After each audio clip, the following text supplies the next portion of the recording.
The dust devils danced across the cracked earth like vengeful spirits, mocking Catherine's every stumbling step. 3 days without water. Her lips had split open that morning, bleeding into the dry wind that scraped across the Montana territory like sandpaper against raw flesh. The sun hammered down from a sky bleached white with heat.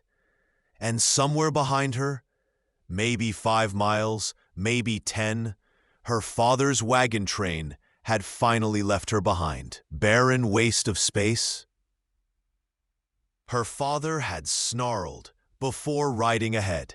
Should have married you off to Cyrus Morton when I had the chance. But she'd refused that cruel old rancher with his wandering hands and whiskey breath. And now she was paying the price. The year was 1873, and this drought had turned desperate men into monsters. Before we continue with Catherine's journey, I'd love to take a moment to ask you to subscribe to the From Wild West channel and give this video a like. It truly means the world to us and motivates us to bring you more quality stories like this one. I'm also curious, where are you listening from today? Let us know in the comments. Catherine's knees buckled as she crested another hill. Below, a miracle or a mirage. A cluster of buildings nestled against a mountainside. And the impossible shimmer of water. A creek, still flowing despite the drought that had dried up every stream for 100 miles. She forced her legs to move, half running, half falling down the slope. Men's voices reached her ears as she stumbled into what looked like a trading post. Through her blurred vision, she saw weathered faces turn toward her, eyes narrowing with suspicion, or worse, opportunity.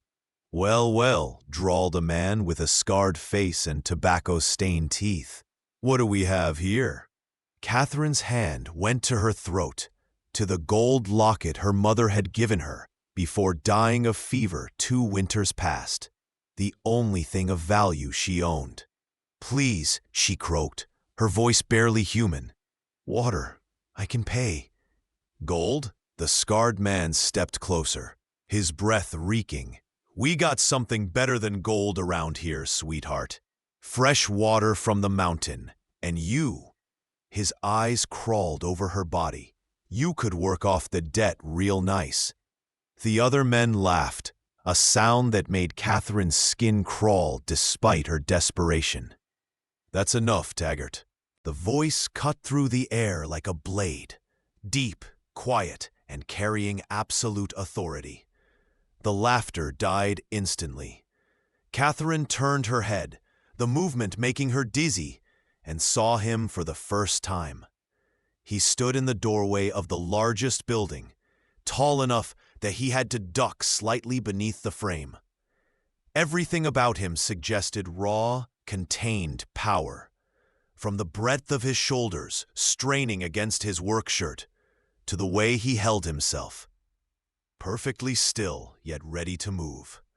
His hair was dark as midnight, long enough to brush his collar, and his eyes, God, those eyes, gray as a winter storm, and fixed on her with an intensity that made her breath catch, despite her dire circumstances. "She needs water, not your vile propositions," he continued, his gaze never leaving Catherine's face. "Someone get a canteen." "But Jackson, we—" "Now!"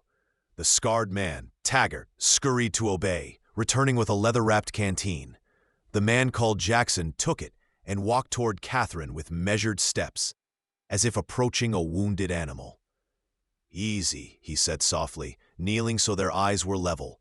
Up close, she could see the strong line of his jaw, darkened with several days' growth, and a thin scar that ran from his left eyebrow into his hairline. His hands, as he uncapped the canteen, were large and calloused, working hands, but steady and careful. "Slow sips. Too much at once will make you sick," The water touched her lips, cool and pure, and Catherine nearly sobbed with relief. She wanted to gulp it down, but he controlled the flow, tilting the canteen with practiced care. "That's it," he murmured, slow. When she'd had enough for the moment, he capped the canteen and studied her face. "You're burned. When did you last eat?" "Yesterday morning." The lie came automatically. It had been 2 days. Those storm-gray eyes saw right through her. 3 days ago, by the look of you." He stood, extending his hand. "Can you walk to the house?" Catherine took his hand. It engulfed hers completely and let him pull her to her feet. The world tilted dangerously. And suddenly, his arm was around her waist, supporting her weight as easily as if she were made of feathers. "I can pay," she managed, reaching again for her locket. "Keep your gold." His voice was low, meant only for her ears. "Isn't what we need here." He half carried her across the dusty yard toward a substantial log house built against the mountain itself. Through her fading consciousness, Catherine registered fine details: glass windows, a covered porch, the smell of pine and something cooking. Wealth, real wealth, in a territory where most survived in sod houses and lean-tos. Inside, the house was cooler, blessed shadow after the brutal sun. Jackson lowered her onto a leather sofa with surprising gentleness. "Taggart!" he called toward the door. "Send Maria up with broth and bread. Tell her we have a guest who needs tending." "A guest?" Taggart's voice dripped with insinuation. "That's what we're calling them now?" Jackson's jaw tightened, but he didn't rise to the bait. "I'll deal with you later. Get Maria. Now." When the door closed, he knelt again beside the sofa, studying Catherine's face with a focus that made her want to squirm. But she was too exhausted, too overwhelmed by simply being alive and out of the sun. "What's your name?" he asked. "Catherine. Catherine Sullivan." "Jackson Blackwood. This is my trading post and lumber operation." He reached for a cloth, dipping it in a basin of water on the nearby table, then gently began wiping the dust from her face. The gesture was so unexpectedly tender that tears pricked Catherine's eyes. "Who did you belong to? Whose wagon train?" "My father's. She swallowed hard. "He left me behind. I refused to marry the man he chose, and when water ran short, he said I was more trouble than I was worth." Something dangerous flashed in Jackson's eyes. "Your father left his daughter to die in the desert over a refused marriage proposal." It wasn't a question, but Catherine nodded anyway. "What's this man's name?" The words came out soft, deadly. "Jackson Sullivan. We were heading to Oregon Territory." He absorbed this information in silence, his jaw working. Then, carefully, he set the cloth aside. "You're safe here. I give you my word. No one will hurt you under my roof." "Why?" The question escaped before Catherine could stop it. "You don't know me. I have nothing to offer you but a gold locket and you're a person, not property." His eyes locked with hers, holding her captive with their intensity. That's reason enough. A knock at the door interrupted them. A Mexican woman in her 50s entered, carrying a tray laden with soup, bread, and what looked like herbal poultices. Her sharp eyes took in the scene: Jackson kneeling by the couch, Catherine's battered state, and her expression softened with understanding. "Ay, pobrecita," she murmured, setting down the tray. "You look like death itself chased you here." "This is Maria," Jackson said, standing. "She runs my household. She'll see to your needs while I handle some business outside." As he moved toward the door, Catherine found her voice. "Mr. Blackwood?" He paused, looking back. "Thank you for seeing me as a person." Something shifted in his expression, a crack in the controlled mask he wore. "I see a woman worth saving, Miss Sullivan. That's all that matters." Then he was gone, his boots heavy on the wooden porch. Maria clucked her tongue, helping Catherine sit up enough to eat. "That man," she said, ladling broth into a bowl. "He has a heart bigger than these mountains, but he hides it well. 3 years since his wife died, and not once has he looked at a woman the way he looked at you just now." Catherine's hand trembled as she accepted the bowl. His wife. Fever took her and their unborn child. He was away buying timber rights. Came home to graves instead of a family. Maria's voice dropped. He blames himself. Built this empire trying to outrun his grief. Richest man in the territory now. But what good is gold when you're alone? The broth was rich with vegetables and meat, the finest thing Catherine had tasted in months. As she ate, voices rose outside. Jackson's low and controlled, Taggart's defensive and angry. "You can't just give away water, boss. We could have made good money off that one." "I don't trade in human suffering." Jackson's voice carried clearly through the window. "And if I catch you making another comment like that to a woman, any woman, you'll find yourself on the wrong end of my rifle. Understood?" A long pause, then sullenly, "Understood." "Good, now get back to work." Maria smiled knowingly as she helped Catherine remove her dust-caked dress. Yes, a very big heart, and perhaps, finally, a reason to let someone see it. Over the following days, as Catherine's strength returned, the true scope of Jackson Blackwood's operation became clear. His trading post served miners and settlers from 50 miles around, but it was his lumber business that had made his fortune. He owned the rights to thousands of acres of mountain forest and employed over 40 men to fell, mill, and transport timber to the rapidly growing settlements across Montana Territory. His house reflected his success. 2 stories of solid construction, with real furniture shipped from back east, books lining one entire wall, and luxuries like glass windows and a porcelain bathtub. Yet Jackson himself lived simply, rising before dawn to work alongside his men, his hands as calloused and scarred as any laborer's. Catherine found herself drawn into the rhythm of the household. Maria welcomed her help in the kitchen, teaching her to make tortillas and prepare game that the men brought in.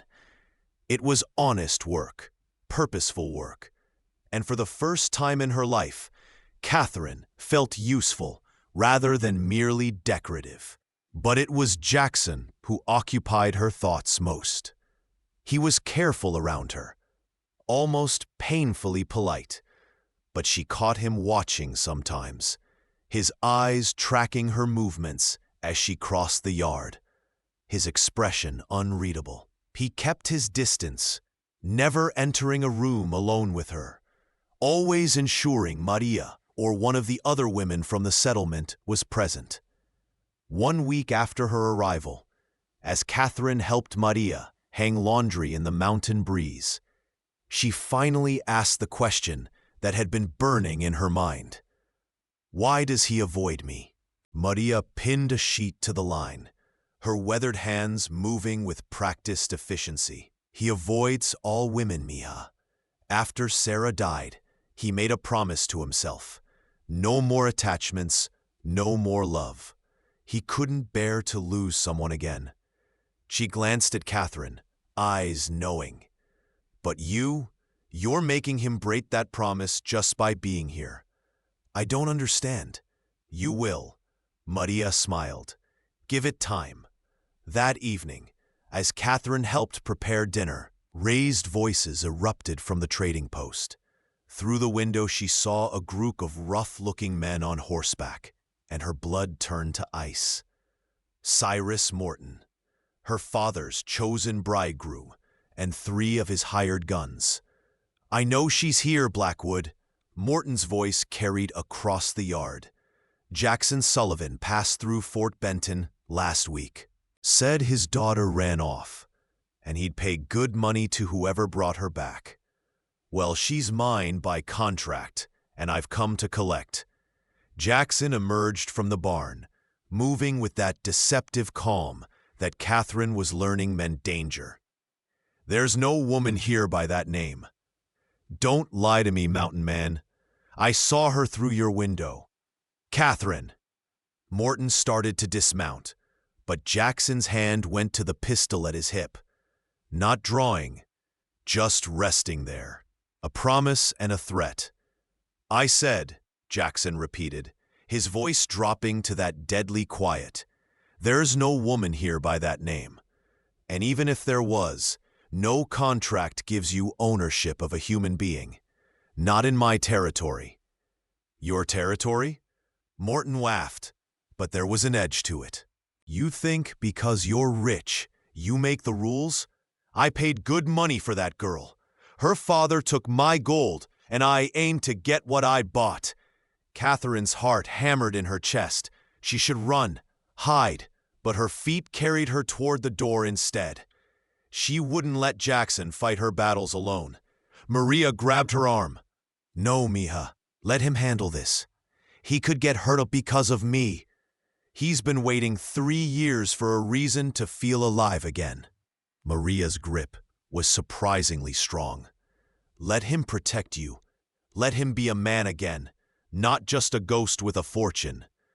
Through the window, Catherine watched Jackson take a step forward. The men behind Morton shifted nervously, hands moving toward weapons. "I'll give you one chance, Morton," Jackson said. "Ride out now, and we'll forget this happened. Or stay, and I'll show you why they call these mountains mine. Your choice."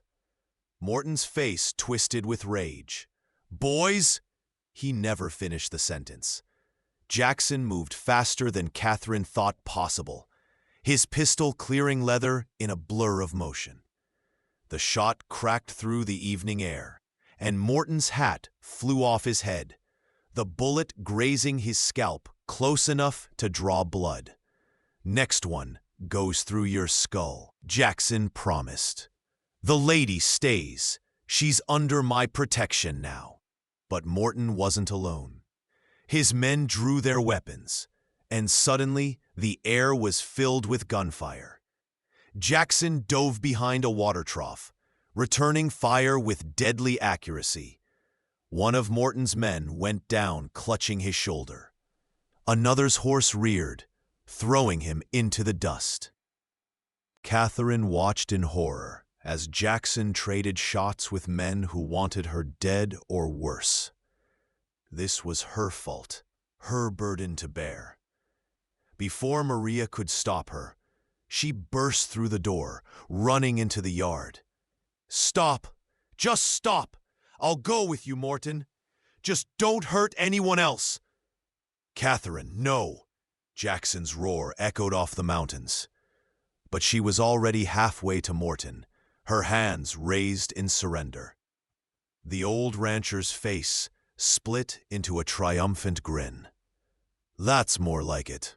Smart girl, knowing where you." The arrow came from nowhere, slamming into the ground inches from Morton's boot. Then another and another, forming a perfect circle around the mounted men. From the tree line emerged 24 warriors on horseback, led by a man with long black hair and a face painted for war.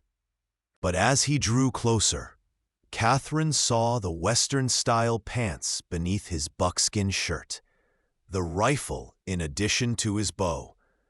"You are trespassing, white man," the warrior announced in perfect English. "These are shared hunting grounds, protected by treaty. You bring violence and guns, where there should be peace. Jackson lowered his weapon, respect clear in his posture. Red Hawk, didn't expect to see you until the fall trade gathering. We heard shots, came to investigate. Red Hawk's dark eyes swept over the scene, taking in Catherine, Morton's men, the tension thick as smoke. What happens here, Jackson Blackwood? Nothing that concerns the Crow, Morton sputtered. This is white man's business. All violence near the treaty grounds concerns us. Red Hawk's voice was cold, especially when it involves friends. He looked at Jackson. Is this man your enemy? Jackson's eyes found Catherine's, holding her in place across the dusty yard. Something passed between them in that moment. Something that made her breath catch and her heart stutter. He threatened someone under my protection, Jackson said slowly.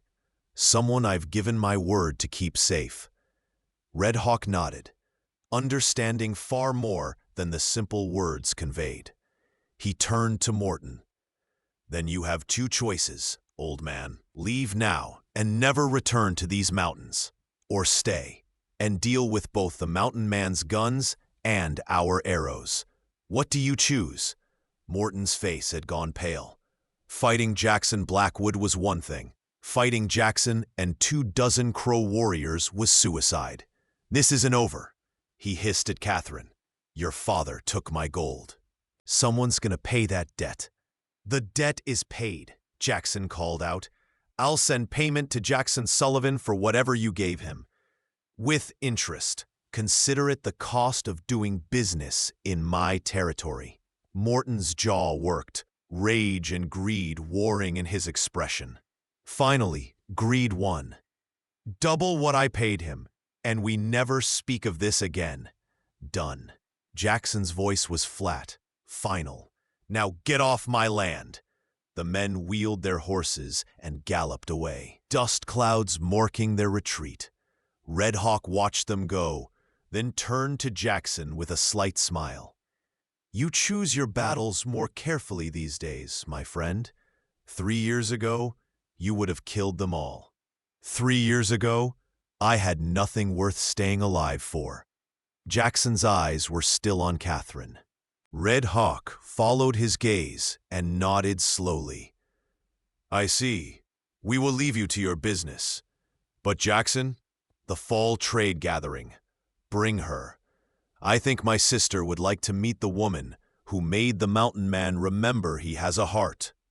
Then they were gone, melting back into the forest as silently as they'd appeared. Catherine stood frozen in the yard, her whole body trembling with reaction. Jackson crossed to her in 3 long strides, his hands coming up to grip her shoulders, not hard, but firm enough to hold her in place. What, he said through clenched teeth, were you thinking? Walking out here while bullets were flying? I couldn't let you get hurt because of me. I couldn't.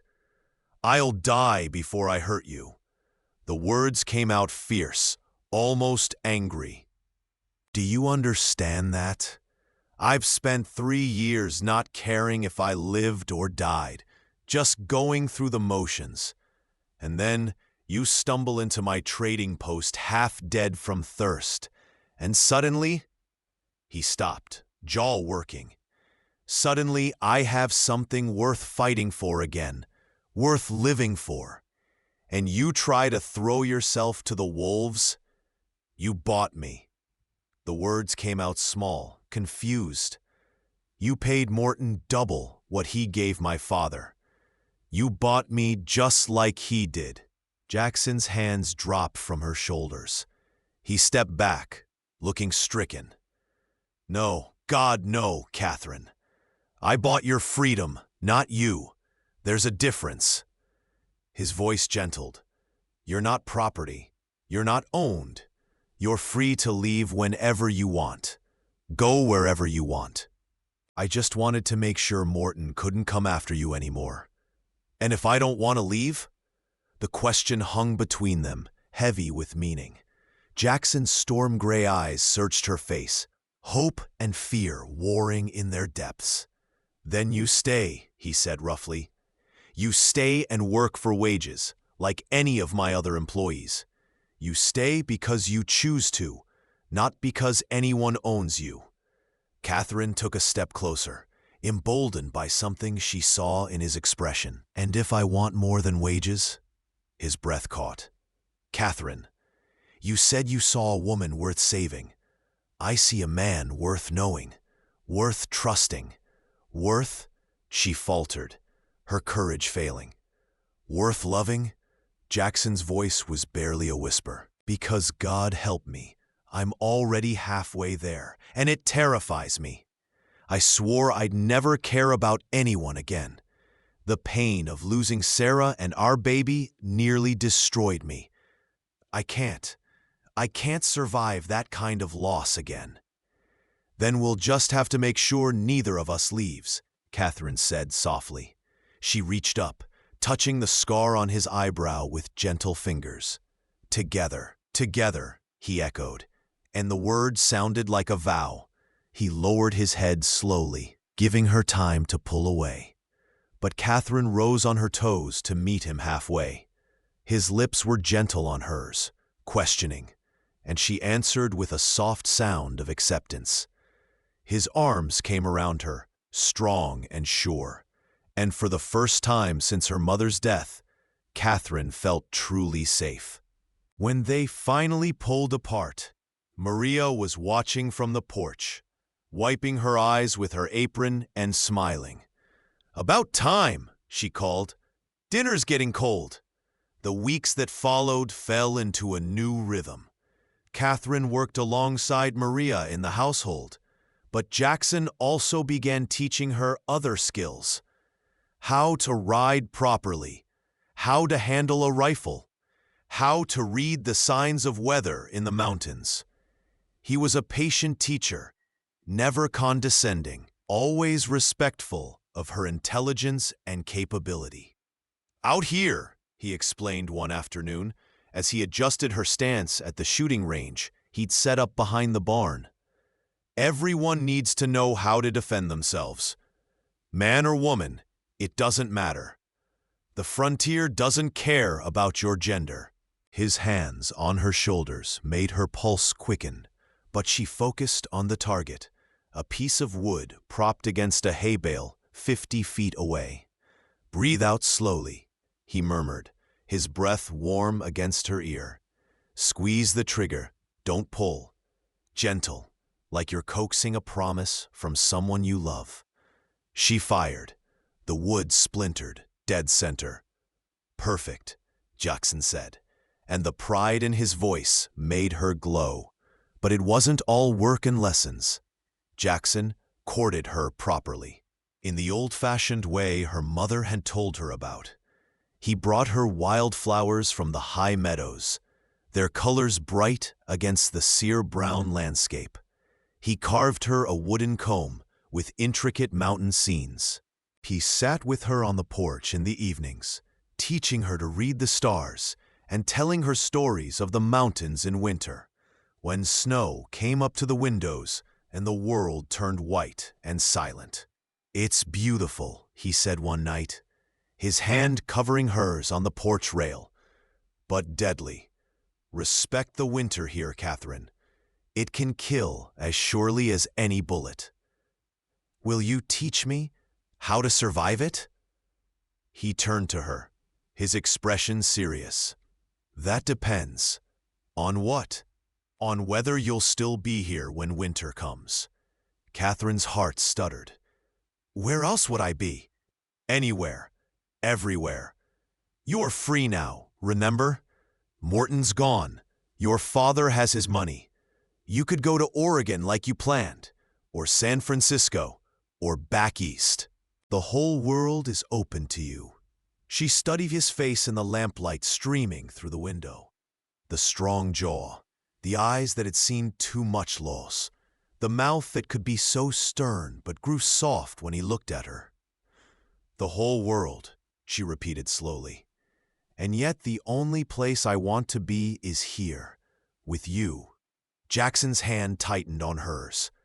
Catherine, I need to be clear about something. If you stay, if we do this, I won't be a casual man. I can't offer you a temporary arrangement or a convenient partnership. I'm talking about marriage, real marriage, building a life together, facing whatever comes, drought, winter, prosperity, loss, as one. Together. Together, Catherine whispered, and the word had become sacred between them. He pulled something from his pocket, a ring, simple silver with a small turquoise stone. It was Sarah's, he said quietly, but she'd worn it on the hand of a woman I loved, a woman who made me believe in second chances. His voice roughened with emotion. Marry me, Catherine Sullivan, not because I bought your freedom or because you owe me anything, but because I love you, because I want to wake up every morning and see your face, because you make me want to live again. Tears spilled down Catherine's cheeks. Yes, yes, of course, yes. He slipped the ring on her finger, and it fit perfectly.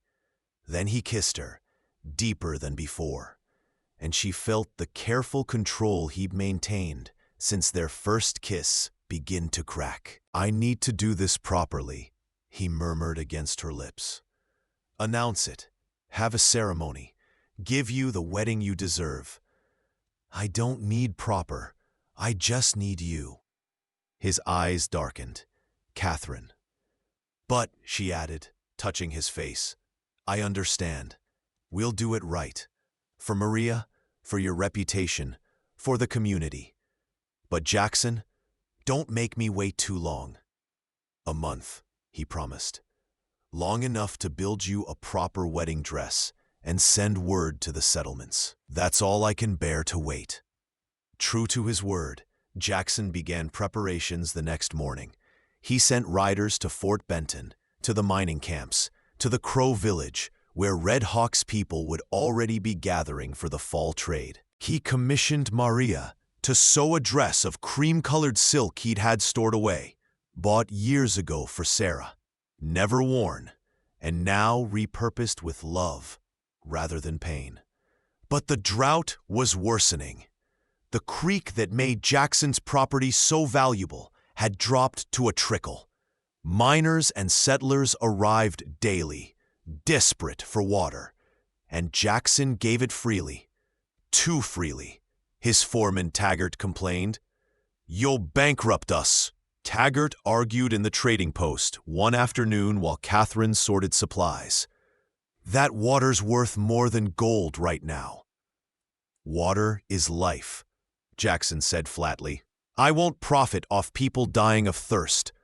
Not even the ones who can't pay, the drifters and, especially them. Jackson's voice held steel. We have enough. We share. That's the only law that matters in my territory. Taggart stalked off, muttering, and Catherine felt a chill of unease. She'd seen how the foreman looked at the water sources, how he calculated worth in gold rather than human life. 2 weeks before the wedding, Catherine woke to shouting. She rushed to the window and saw smoke rising from the lumber mill down by the creek. Men were running with buckets, but the creek was so low, so painfully low. She dressed quickly and ran outside. Jackson was already organizing the fire brigade, his voice carrying clear commands. The mill was fully engulfed, flames leaping toward the dry timber stacks nearby. The creek's not enough, someone shouted. We need the reservoir. Jackson's face went grim. The reservoir was his emergency water supply, enough to see his household and animals through the worst of the drought. If they used it on the fire. Open it, he ordered. Save what we can. Catherine watched as men redirected the precious water flow, using it to douse flames and soak the nearby timber. The fire was contained, but at terrible cost.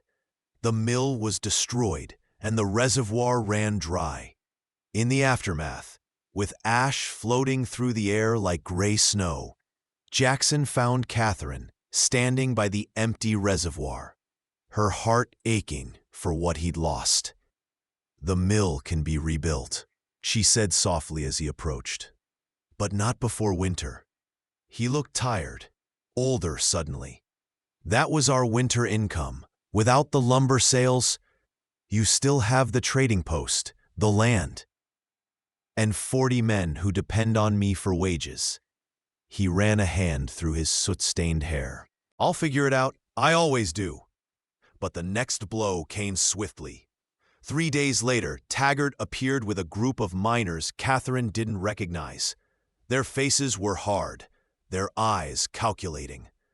"We need to talk, boss," Taggart said, but his tone wasn't respectful anymore. Jackson stepped off the porch, and Catherine noticed him adjusting his gun belt almost unconsciously. "Talk then." "You've been too generous with the water, too generous with credit at the trading post. The men and I, we've been thinking." "The men?" Jackson's voice went dangerously quiet. "Or you and your new friends here?" Taggart had the grace to look uncomfortable. "We just think it's time for new management, someone who understands business better, someone who'll make this operation profitable instead of running it like a charity." "I see." Jackson's hand rested on his pistol now. "You're staging a coup over water and charity. We're taking over," one of the miners said, stepping forward. "You can leave peaceful, or we can make it hard. Your choice, Blackwood." Catherine's blood ran cold. She moved to Jackson's side, ignoring Maria's hissed warning from the doorway. "You're stealing his property," she said clearly. "His life's work." "Ain't stealing if he gives it over willingly." Taggart's eyes were cold. "And he will. Because if he doesn't, we'll burn more than just the mill. That's a real pretty house you got there, boss. Be a shame if it went up in flames, with your pretty fiancée inside." Jackson's pistol cleared leather faster than thought. "You threaten her again, and you die where you stand." But there were 10 of them, and 1 of him. Catherine saw him calculating the odds, saw the moment he realized he couldn't protect both her and the property. He'd choose her, she knew he would, and it would destroy him to lose everything he'd built. "There has to be another way," she said desperately. "Jackson, don't." The arrow thudded into the wooden post beside Taggart's head, making him yelp and stumble backward. Red Hawk emerged from the tree line with 30 warriors at his back. "I heard there was trouble in the mountains," he said conversationally. "Came to check on my friend. This is trouble, yes?" Jackson's expression flooded with relief. "Considerable trouble." Red Hawk studied Taggart and his companions with cold eyes. "You know what my people do to thieves. We strip them naked and send them into the wilderness without supplies. Let the land judge their worthiness to live." He smiled, but it wasn't friendly. "Of course, these are white man's lands, so perhaps white man's justice is better. Shall we take them to Fort Benton for trial? The army captain there, he has strong feelings about property theft." The miners exchanged nervous glances. Fort Benton meant a military tribunal, which meant prison or worse. "Or," Red Hawk continued, "you could leave now. Leave this territory entirely. Go far away and never return. That would be merciful." Taggart looked at Jackson, his face twisted with impotent rage. "This isn't over." "Yes," Jackson said quietly. "It is. You have 1 hour to collect your things and leave. After that, you're trespassing, and I will deal with you accordingly." They left, slinking away like beaten dogs. When they were gone, Jackson turned to Red Hawk and clasped his arm in the warrior's grip. "I owe you, again." "You owe me nothing. We are friends. This is what friends do. Red Hawk glanced at Catherine, though I notice you did not introduce me to your woman properly. Catherine Sullivan, this is Red Hawk of the Crow Nation. Red Hawk, this is my fiancée, Catherine. Red Hawk's eyes crinkled with amusement. The woman who made the mountain man's heart beat again. My sister will be pleased. She was beginning to think you were married to your lumber mill. Despite everything, Catherine laughed. Your sister sounds wise. She is annoying, Red Hawk said fondly. But yes, also wise. We will attend your wedding ceremony, if the invitation still stands. It stands, Jackson confirmed. 2 weeks from tomorrow, assuming we haven't burned to the ground by then. But the troubles weren't over. That night, Catherine woke to find Jackson's side of the bed empty. She found him on the porch, staring out at the moonlit mountains, tension in every line of his body. Can't sleep? She asked softly, wrapping a shawl around her shoulders, thinking about what Taggart said, about charity and business. He turned to her, his expression troubled. Am I being a fool, Catherine? Should I be more hard-headed about the water, about credit? No. She took his hands in hers. You're being a man, not a monster. There's a difference. She smiled. Besides, you're not running a charity. You're building a community. People will remember your generosity when times are better. They'll be loyal to you in ways that fear and greed can never buy. Sarah used to say something similar. His voice was soft with memory. She said the measure of a man wasn't his wealth, but his willingness to share it. She was right. Catherine stepped into his arms, resting her head against his chest. And she'd be proud of you. I know I am. His arms tightened around her. I don't deserve you. Too late. You're stuck with me now. The wedding day dawned clear and cool, the first hint of autumn in the air. The creek had risen slightly overnight, just enough to be hopeful, and settlers arrived from all directions to witness the union of the mountain man and the woman he'd saved from drought. Catherine stood in Jackson's bedroom, Maria fussing with the cream silk dress that fit her perfectly. Through the window, she could see tables set up in the yard, laden with food contributed by grateful settlers. Red Hawk and his people had arrived that morning with a deer for roasting, and the smell of cooking meat filled the air. You look beautiful, mija, Maria said, tears in her eyes. Like an angel. Jackson wore a new suit he'd ordered months ago. For business, he'd said. But Catherine suspected he'd been hoping all along. When she walked toward him on Red Hawk's arm, a gesture that had surprised and touched her, Jackson's eyes shone with unshed tears. You are a fortunate man, my friend, Red Hawk murmured, as he placed Catherine's hand in Jackson's. Treat her well, or my sister will hear about it. I will, Jackson promised. Every day for the rest of my life. The preacher's words washed over them. Honor, cherish, sickness, and health. But Catherine heard only Jackson's voice as he spoke his vows. I, Jackson Blackwood, take you, Catherine Sullivan, as my wife. I promise to protect you, not because you need protecting, but because you're precious to me. I promise to respect your strength and celebrate your independence. I promise to face every drought and every winter at your side. Together. Together, Catherine echoed, then spoke her own vows. I, Catherine Sullivan, take you, Jackson Blackwood, as my husband. I promise to stand with you through prosperity and loss.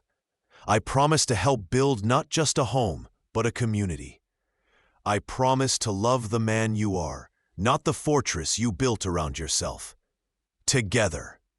When the preacher pronounced them husband and wife, Jackson kissed her with such tenderness that the gathered crowd erupted in cheers and applause. The celebration lasted until sunset, with music and dancing and stories shared around the fire. Red Hawk's sister, a striking woman named Morning Dove, presented Catherine with a beautifully beaded belt, traditional Crow craftsmanship. "Welcome to the mountains, sister," she said warmly. "May your union be blessed with many children and much happiness." As night fell and guests began to depart, Jackson led Catherine back to the house, their house now. In their bedroom, he turned to her, suddenly uncertain. "Catherine, we don't have to." She touched his face, understanding his hesitation. "I'm sure, Jackson. I'm your wife. I want this. I want you." "I'll go slow," he promised, his voice rough. "If it hurts, tell me. If you change your mind, tell me. Your comfort, your choices, they matter more than anything else." And he did go slow, with infinite patience and care, turning their first night together into something sacred. When he whispered, "I love you," against her skin, Catherine knew she'd found more than just safety in the mountains. She'd found home. She'd found partnership. She'd found love that would weather any drought, any storm, any hardship the frontier could throw at them. The months that followed brought challenges, as all new marriages do.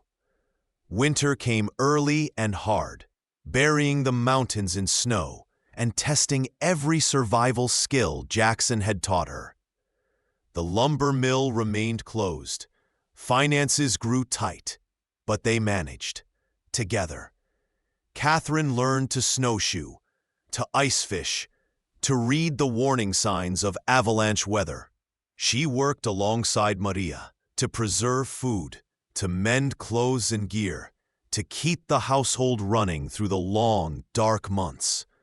And when spring finally broke, bringing with it the rush of meltwater and renewed hope, she had news for Jackson.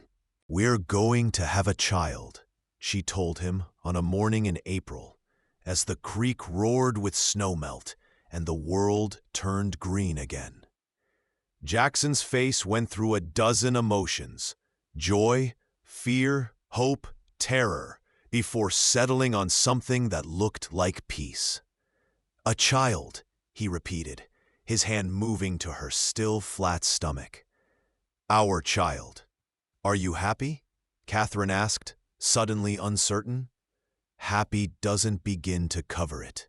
He pulled her close, his voice thick. "I'm terrified. I'm ecstatic. I'm grateful. He pulled back to look at her face. "I'm the luckiest man in Montana Territory." The baby arrived in November, a healthy boy with his father's gray eyes and his mother's determination. They named him Thomas, after Catherine's grandfather, and the sound of his first cry brought Jackson to his knees beside the bed, tears streaming down his face. "Thank you," he whispered to Catherine, kissing her sweat-dampened forehead, "for giving me back my life, for giving me a reason to face each day, for teaching me that love isn't something to fear, but something to embrace, even when it's terrifying." "Together," Catherine reminded him, echoing the word that had become their touchstone. "Together," he agreed. Years passed, marked by the changing seasons and growing children. Thomas was followed by a daughter they named Sarah, then twin boys, then another girl.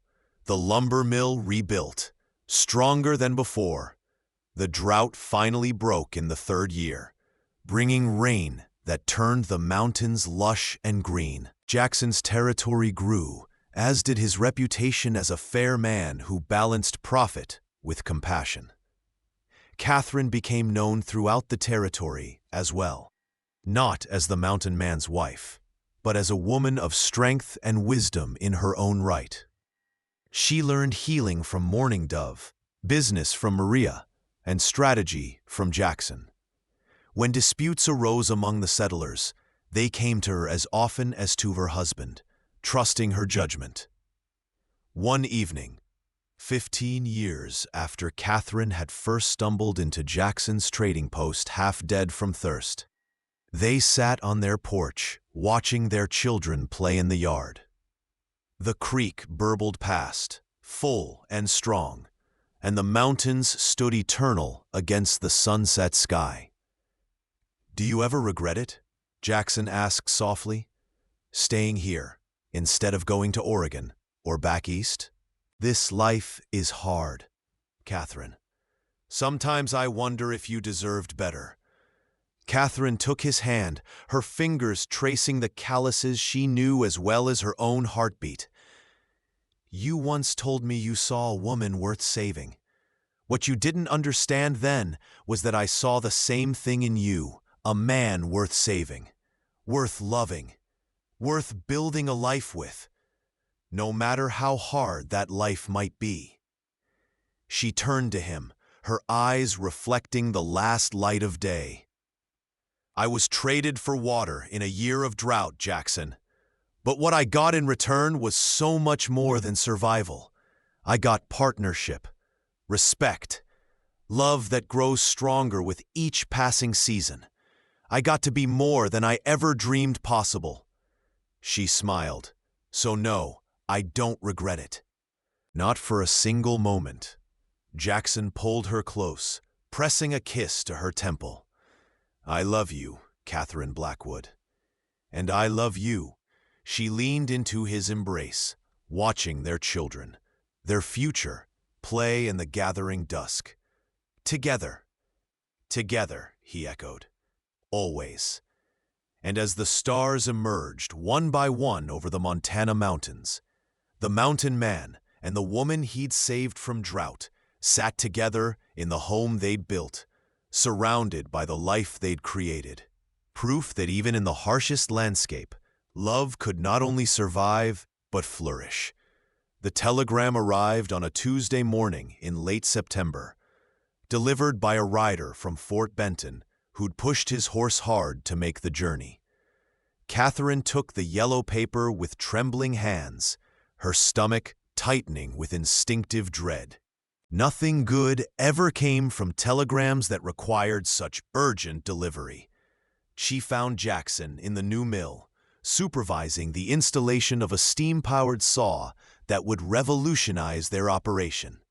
He was covered in sawdust, laughing at something one of the workers had said, and her heart clenched at the sight of him so happy, so unguarded. "Jackson," she called, and something in her voice made him turn immediately, his smile fading. He crossed to her in quick strides, wiping his hands on his pants. "What is it?" Catherine handed him the telegram without a word. She watched his face as he read, saw the color drain from his cheeks, saw his jaw tighten with suppressed emotion.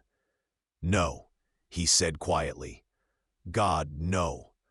The telegram was from Fort Benton. Her father, Jackson Sullivan, had been found dead in Oregon Territory, murdered by road agents who'd left his body in a ditch. The territorial marshal was requesting that any living relatives come to settle his affairs.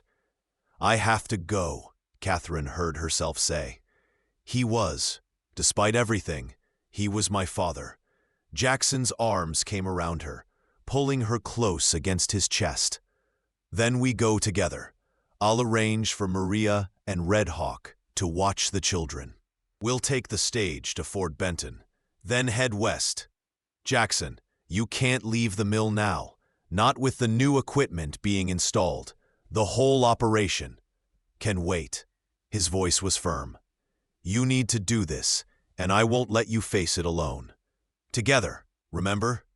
The journey to Oregon Territory took 2 weeks of hard travel, stagecoaches that rattled their bones, ferries across swollen rivers, and finally, horseback through mountain passes already threatening to close with early snow. Catherine found herself grateful for Jackson's presence beside her, his steady strength anchoring her through the storm of complicated emotions. Her father had abandoned her to die. He'd chosen gold over his own daughter's life. And yet, he'd also been the man who taught her to read, who'd told her stories of her mother on long wagon train nights, who'd once loved someone enough to cross a continent for them. They reached the small settlement where her father had died on a gray afternoon that matched Catherine's mood. The marshal's office was a rough-hewn building that smelled of tobacco and old coffee. Marshal Davies was a weathered man in his 60s with kind eyes and a no-nonsense manner. "Mrs. Blackwood," he greeted, rising from his desk. "I'm sorry for your loss. Your father was killed 3 weeks ago on the road from Portland. Looks like he was carrying a substantial amount of cash. The stage driver reported he'd been flashing it around, talking about investing in timber rights." Catherine's throat tightened. "Where is he buried?" "Town cemetery, ma'am. Simple grave. But we saw to it proper." "And his belongings?" Davies gestured to a small wooden box on his desk. "This is what we recovered. Wasn't much. The road agents took anything of value. But there's some papers here, personal items. And this." He pulled out a leather-bound journal. "Seems like he'd been keeping a diary. Might want to read it, might not. That's your choice." Jackson's hand found hers, squeezing gently. "Can you give us a moment?" "Course. Take all the time you need." When they were alone, Catherine stared at the journal as if it might bite her. "I don't know if I can." "You don't have to," Jackson said quietly. "We can burn it right now if you want. You owe him nothing, Catherine. Not forgiveness, not understanding, nothing." But her hands moved of their own accord, lifting the journal. Opening to the first page, her father's handwriting, still familiar after all these years, sprawled across the yellowed paper. April 1888. Made it to Oregon Territory at last. The land here is everything I dreamed. Rich soil, timber for miles, opportunity everywhere. But the cost. Ugh, God, the cost of getting here weighs on my soul like stones. Catherine flipped through the pages, her eyes catching fragments of entries. The drought was worse than I imagined. We lost 3 people to thirst before we reached Fort Benton.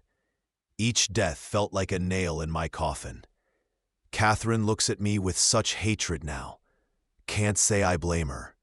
What kind of father chooses survival of the many over his own daughter? But there were 12 other people depending on that water. And she was strong, capable. I thought she'd make it to Fort Benton, find help, I thought.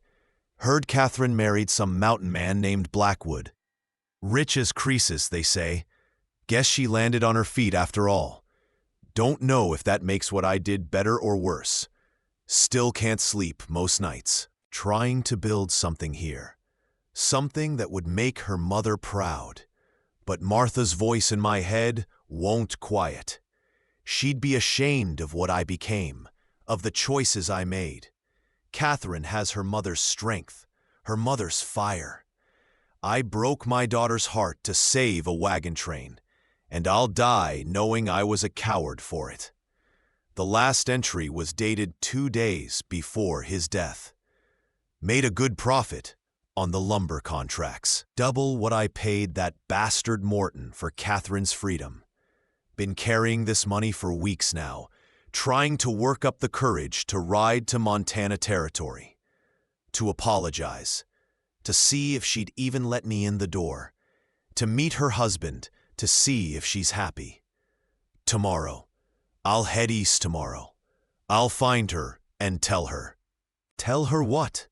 That I'm sorry? That I love her? That I'm a coward who's been too ashamed to face his own daughter for 15 years. But tomorrow, I'll go tomorrow. Catherine's hands shook so hard, the journal fell from her fingers. Jackson caught it, setting it aside, then pulled her into his arms as sobs racked her body. Not just for her father's death, but for all the years of reconciliation they'd never have. For the grandfather her children would never meet. For the apology that had died on a dusty Oregon road. He was coming to find me, she gasped against Jackson's chest. He was going to apologize. I know, love, I know. I hated him for so long. I told myself he was a monster, but he was just a man. Just a broken man who made terrible choices and couldn't forgive himself. Jackson held her tighter. You're allowed to feel everything you're feeling. The anger, the grief, the what-ifs, all of it is valid.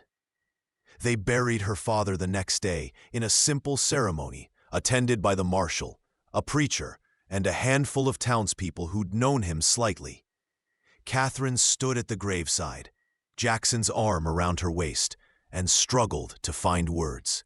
You weren't a good father, she finally said, her voice steady despite the tears on her cheeks. You made choices that hurt me deeply, that nearly killed me. But you weren't all monster. Somewhere inside, you were still the man who loved my mother, who wanted to build something worthwhile. I don't forgive you.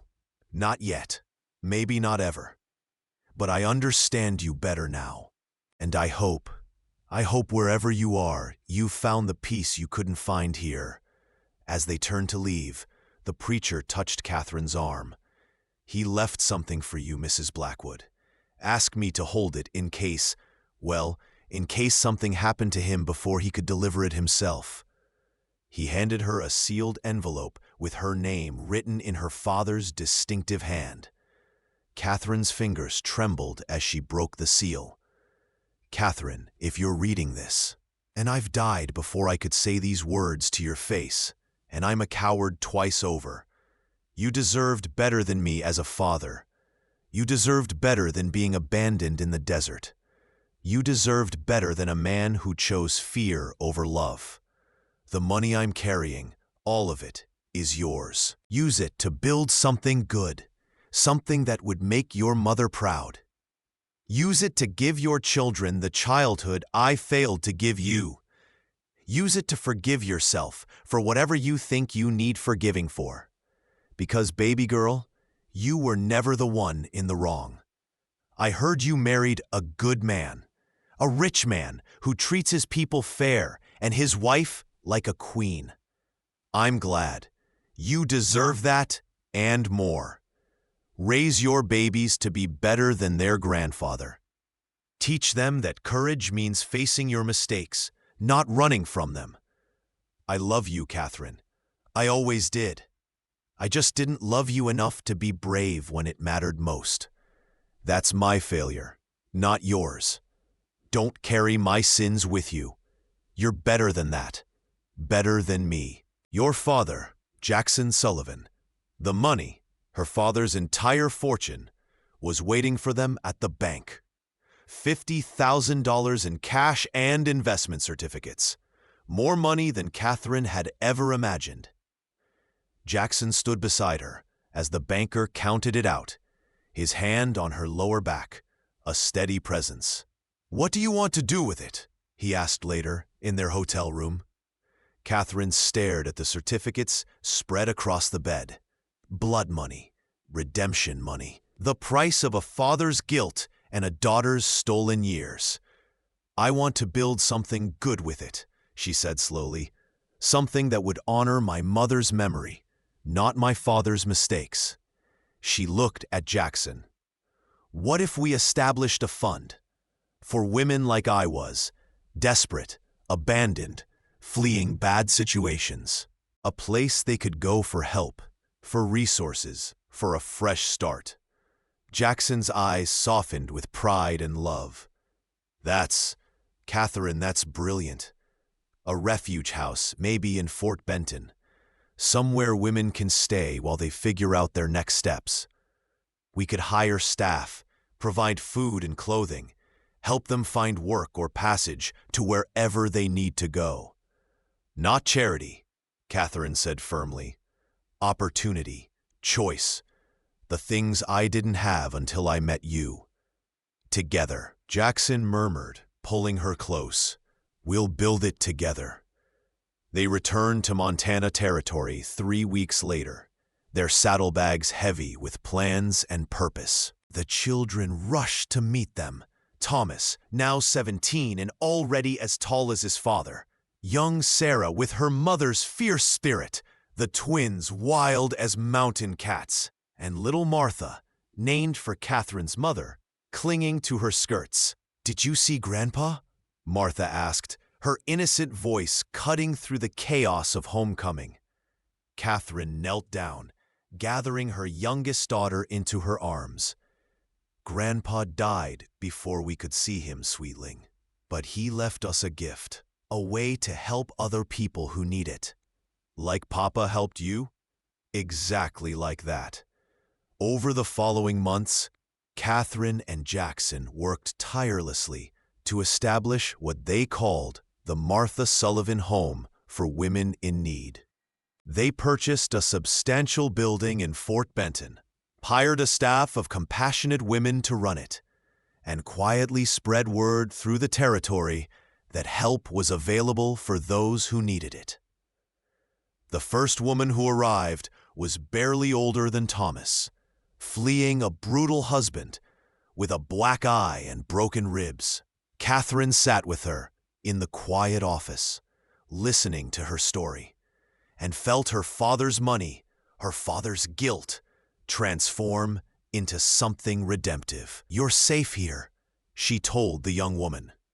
"And when you're ready, we'll help you decide what comes next. But the choice is yours, always yours."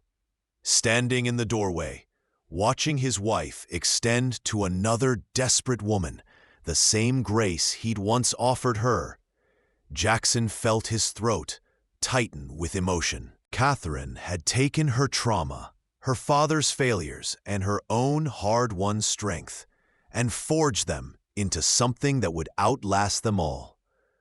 That night, lying in their bed with moonlight streaming through the window, Catherine turned to Jackson. "Thank you."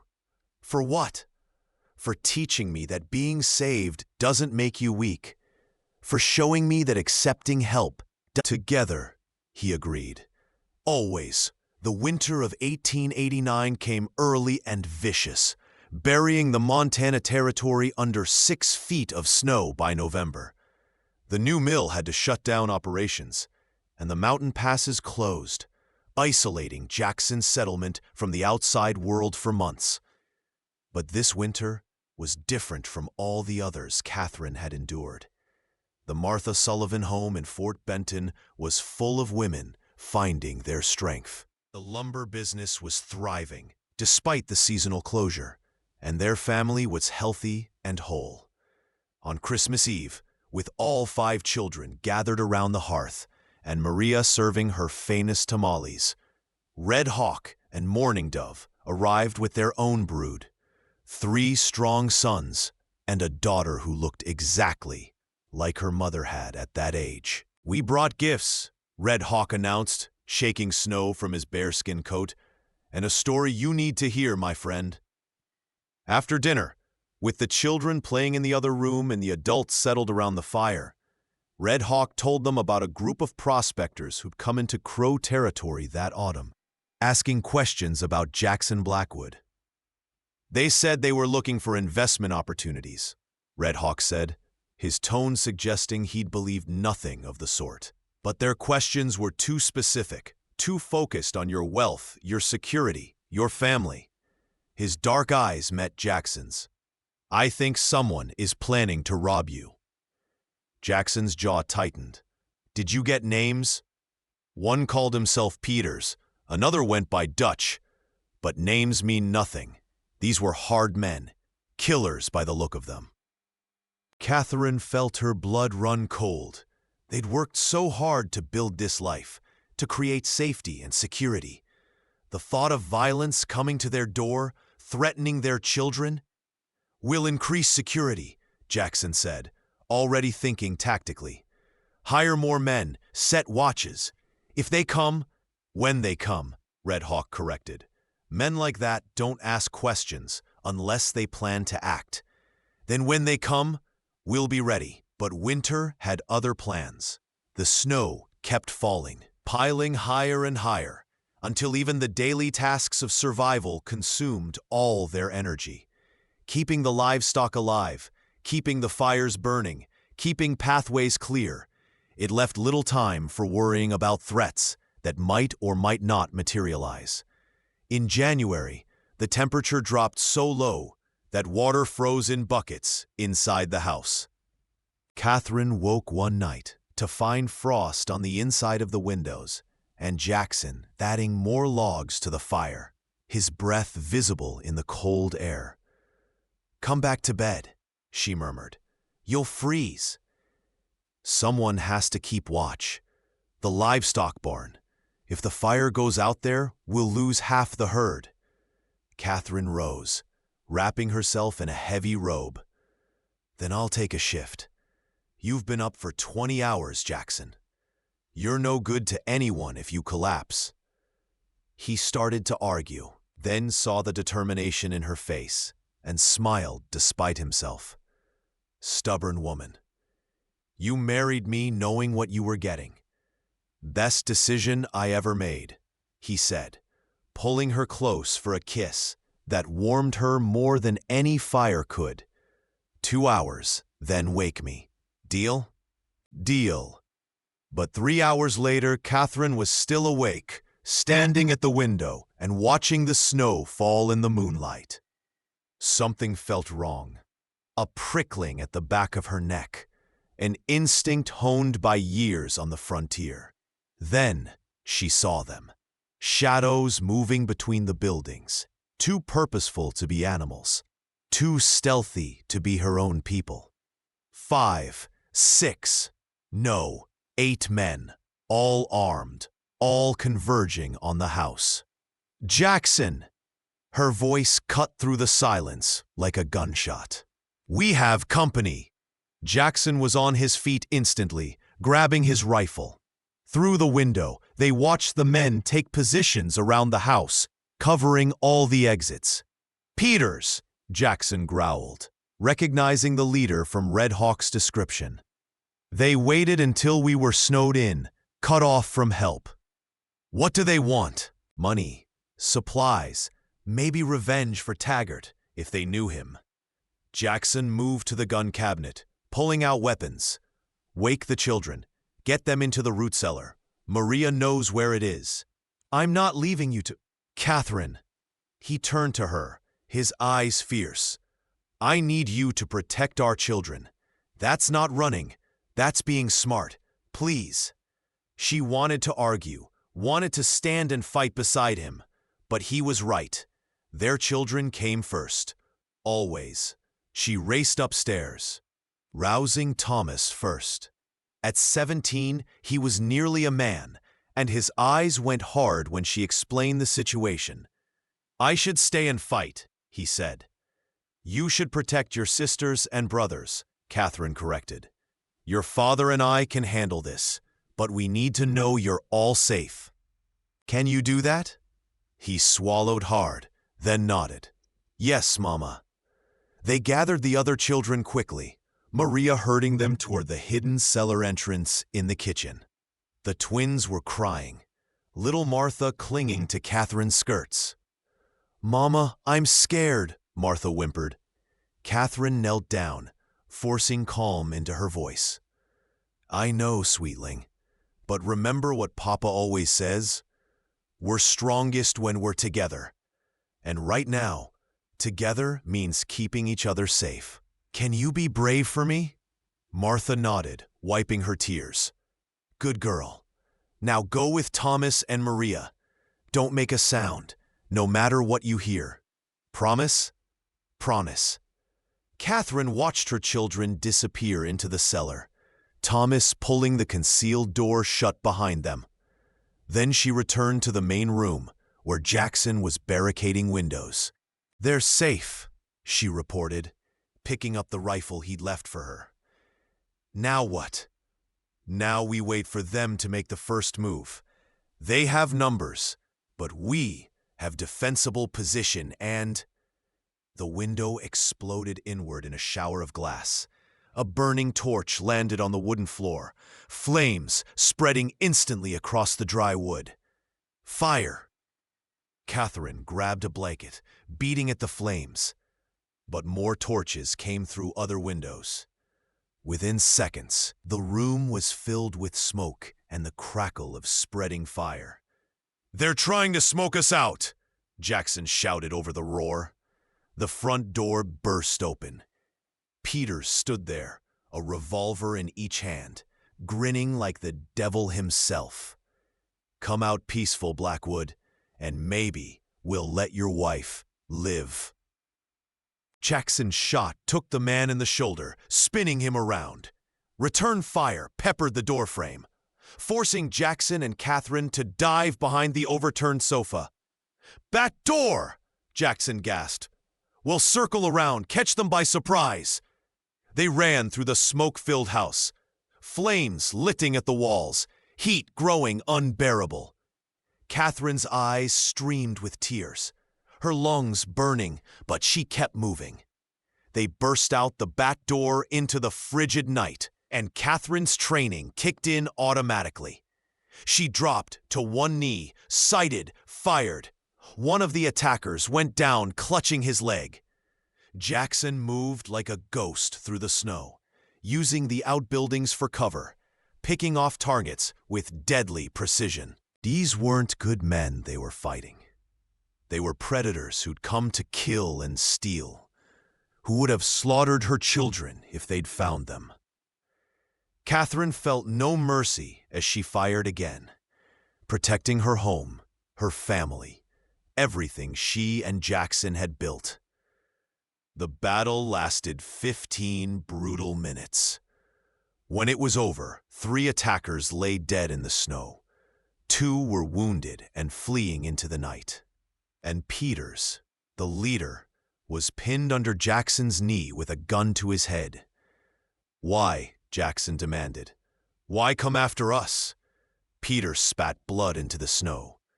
"Taggart. He was my brother. Said you stole his rightful place, made a fool of him. We were going to take everything from you, like you took everything from him." "I took nothing. He tried to steal from me, and he paid the price." Jackson's voice was ice. "And now you have too. Going to kill me, Mountain Man?" "No." Jackson stood, hauling Peters to his feet. "I'm going to let the territorial marshal deal with you. Let you rot in prison thinking about how revenge cost you everything." Behind them, the house, their beautiful home, was fully engulfed in flames. Catherine watched 15 years of memories burn, tears streaming down her face. But her children were safe. Her family was alive. Everything else could be rebuilt. Red Hawk appeared out of the darkness with a dozen warriors, drawn by the sounds of gunfire despite the deep snow. "We came as soon as we could," he said, taking in the scene. "You are unharmed?" "We're alive," Jackson confirmed. "The children are in the cellar. They're safe." Morning Dove immediately went to help extract the children while Red Hawk's warriors secured the wounded attackers. Thomas emerged from the cellar, carrying Martha, his face pale but determined, and Catherine's heart swelled with pride at the man her son was becoming. "Everyone out?" Jackson called. "All accounted for," Thomas confirmed. They stood in the snow, watching their home burn, and Catherine felt Jackson's arm come around her shoulders. "We'll rebuild," he said quietly, "stronger than before, together." Catherine leaned into him, exhausted, traumatized, but unbroken. "Together," she agreed. "Always together." The sun rose on a landscape transformed. The house was a smoking ruin, but the barn, the mill, the outbuildings, all had survived. And most importantly, every member of their family stood whole and healthy in the morning light. Red Hawk offered them shelter in the Crow village until they could rebuild. But Jackson shook his head. "We stay here. We start clearing the ruins today. I won't let them drive us from our land." "Then we stay to help," Red Hawk said simply. "You are family. This is what family does." Over the next months, with help from Red Hawk's people, their employees, and settlers from across the territory who'd benefited from Jackson's generosity, they rebuilt. The new house rose from the ashes, larger, stronger, with stone fireplaces that wouldn't burn, and reinforced doors that could withstand attack. But more than the physical structure, they rebuilt their sense of security and purpose. The attack had shaken them, but it hadn't broken them. If anything, it had proven what Catherine had always believed, that together they could weather any storm. On the day they moved into the new house, Catherine stood in the center of the main room and turned slowly, taking it all in. Different from the old house, but beautiful in its own way. A fresh start, built on the foundation of everything they'd learned. "What are you thinking?" Jackson asked, coming up behind her and wrapping his arms around her waist. "I'm thinking," Catherine said slowly, "that I was traded for water in a year of drought. I was abandoned, betrayed, left to die. But I survived. We survived. And we built something that no fire, no attack, no hardship can ever truly destroy." She turned in his arms, looking up at the man who'd saved her life and then taught her to save herself. "I'm thinking that sometimes the worst things that happen to us become the doorways to the best things. That drought led me to you. My father's death led to the refuge house. The fire led to this beautiful new home. You sound almost grateful for the hardships," Jackson said, with a slight smile. "Not grateful for the pain," Catherine corrected, "but grateful for what we became because of it, for the strength we found, for the community we built, for the life we created together." She reached up, touching his face, older now, more weathered, but still the most beautiful sight she'd ever seen. "Gold isn't what we need here. You told me that first day. You were right. What we needed was each other, and what we built together is worth more than all the gold in Montana territory." Jackson kissed her, slow and deep and full of promise. "To another 15 years, he murmured against her lips. "To forever," Catherine corrected. "Together." "Together," he agreed.